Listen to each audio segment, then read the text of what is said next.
você? Meu nome é Lidiane Genski e esse é o canal Imobiliarizando Direito. Hoje eu vou falar sobre vizinhos abusivos.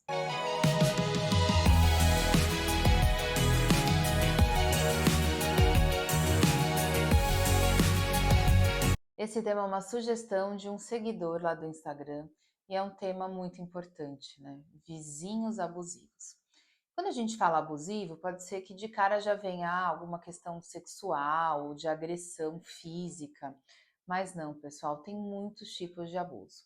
E hoje eu resolvi falar sobre dois tipos de abuso, vamos dizer assim, de vizinhos, que é infiltração e barulho, e que acontece muito. E para ficar mais prático realmente o assunto, eu pesquisei decisões judiciais, então o que eu vou falar aqui, os exemplos que eu vou dar para vocês, realmente são fatos que aconteceram, são decisões judiciais que foram proferidas aqui pelo Tribunal de Justiça de São Paulo. Bom, começando pela infiltração. Primeiro caso, a infiltração que teve no apartamento de cima, né, dessa pessoa, ela abalou todo o apartamento de baixo. Então começou no banheiro, mas atingiu o quarto, atingiu sala, teve problema elétrico, mofo. Inclusive, nesse caso específico, era uma senhora, diz lá no processo, que passou por tudo isso e assim, e teve tentativas de solução amigável, e teve mostras, né, do que estava acontecendo, e mesmo assim a pessoa do andar de cima não tomou nenhuma providência. E aí que vem o abuso, pessoal, porque assim, é lógico, qualquer um pode ter um problema de infiltração que atinja o apartamento do lado, apartamento de baixo, de cima, enfim. Mas qual que é a grande questão? Não é teu problema, é se o problema aconteceu, como você vai agir. Então, se o problema aconteceu, gente, tem que agir, tem que ajudar, tem que tomar providências, porque realmente, a partir do momento que você é avisado que um problema no seu apartamento está atingindo o outro e você não faz nada por isso, é sim um abuso. Então, nesse caso, notificou, se o condomínio mandou multa, a pessoa não fez nada. A senhora então entrou com a ação e até no processo esse vizinho tentava se esconder, porque ele não atendia oficial de justiça, o processo demorou um pouco mais por causa disso tudo. E realmente, quando a gente lê o processo, é triste de ver a situação que estava o apartamento. Teve perícia, então abalou tanto o psicológico dessa senhora, né, como até ela teve questões de saúde por causa do mofo. Então, assim, e no final do processo, demorou um pouco, mas ela teve a compensação. Ela teve uma indenização por dano moral de mais de R$ 10.000 que o vizinho teve que pagar, além de todos os reparos que foram feitos, que foi tudo por conta do vizinho, ou seja, danos elétricos, rachaduras por causa das infiltrações, enfim, vários cômodos do imóvel foram atingidos. O outro exemplo que eu quero trazer para vocês são de duas casas vizinhas, né? A gente fala muito de vizinho, de condomínio e tal, mas o direito de vizinhança, ele abrange qualquer tipo de vizinho. Então, aqui nesse caso, era um vizinho que fazia muitas festas, as festas inclusive iam pela madrugada dentro. Diz lá no processo, né, que até vizinhos de 300, 400 metros de distância se incomodavam com o barulho.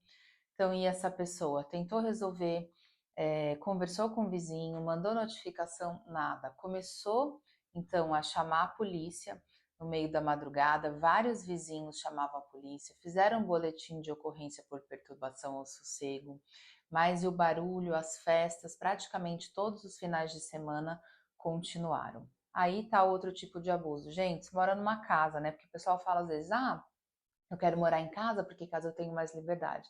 Talvez, é verdade isso mesmo. Mas você continua tendo vizinhos, né? Continua tendo pessoas ao redor. Quando se vive em comunidade, a gente não pode esquecer de que o nosso direito vai até onde começa o direito do outro. Então, mesmo que você more numa casa, a perturbação ao sossego ocorre e pode ocorrer às vezes até mais do que em condomínio. Então, o abuso nesse caso foi isso: festa, barulho, ruído, e chamava a polícia e notificou, e teve até a instauração de um inquérito policial, e mesmo assim o vizinho abusivo continuou então com essas atitudes. A vizinha entrou com o processo, realmente foi provado através de testemunhas, vídeos, pelos boletins de ocorrência, esse abuso, e essa vizinha também teve o pagamento de um valor de quase R$ 15.000 de indenização por dano moral, porque estava uma questão até que estava atingindo a saúde dela, o sono, não dorme bem, né, gente? Não dorme bem, a saúde é afetada. Então, isso foi provado no processo e ela conseguiu uma indenização por dano moral por isso. Eu gostaria de passar para vocês algumas dicas, algumas recomendações do que fazer caso você esteja passando por alguma dessas situações que eu mencionei ou qualquer outro tipo de situação que seja em decorrência de atos de um vizinho abusivo. Bom, primeira coisa, em qualquer situação, conversa. Liga, interfona, encontrou na rua, tenta conversar, porque às vezes a pessoa pode estar te incomodando e não sabe. Depois disso, não resolveu, notifica extrajudicialmente, né? É importante documentar. Não resolveu também, enquanto isso, até durante esse período de envio de notificação, vocês têm que juntar provas. Então, muita gente fala, né? Ah, é difícil essa prova de briga entre vizinhos e tal. Realmente, às vezes é um pouco mais complicado, mas é possível. Então, com gravações, com provas testemunhais. Então, às vezes, no momento em que está acontecendo aquele ruído, por exemplo, chama um vizinho, chama uma outra pessoa, faz ela assinar um documento de próprio punho mesmo, dizendo o que ela ouviu e que horas eram. No caso de barulho, pode ser chamada a polícia, existe um crime que é a perturbação ao sossego. No caso de infiltrações, então faça vídeos, chame uma empresa de engenharia para fazer um relatório técnico, para que prove qual que é a origem do dano. Enfim, documentos, o que vocês tiverem, dependendo aí do assunto que for, guardem provas, façam registros, porque isso é muito importante para um eventual processo judicial. E depois, ao procurar um advogado, apresentem todas essas provas e vocês viram, dei só 2 exemplos, mas nesses exemplos as pessoas conseguiram tanto o reparo pelo custo que eles tiveram, né, uma indenização por dano material, e a indenização pelo dano moral, que é o abalo que aquela pessoa sofreu, tanto físico como psicológico, em decorrência dos abusos dos vizinhos. Então, é possível, pode ser um pouco mais complicado de provar, é uma situação delicada porque é entre duas pessoas físicas, mas sim é possível. Não deixe chegar ao ponto de você sofrer, disso te abalar de uma forma que talvez seja até quase irreversível. Tome providências, vá atrás de resguardar o seu sossego, que é um dos nossos bens mais importantes. Por hoje foi isso, pessoal. Então, se você gostou desse vídeo, não esquece, dá um like, compartilha, se inscreve no canal. Também segue Imobiliarizando no TikTok e no Instagram. Tchau, até o próximo vídeo.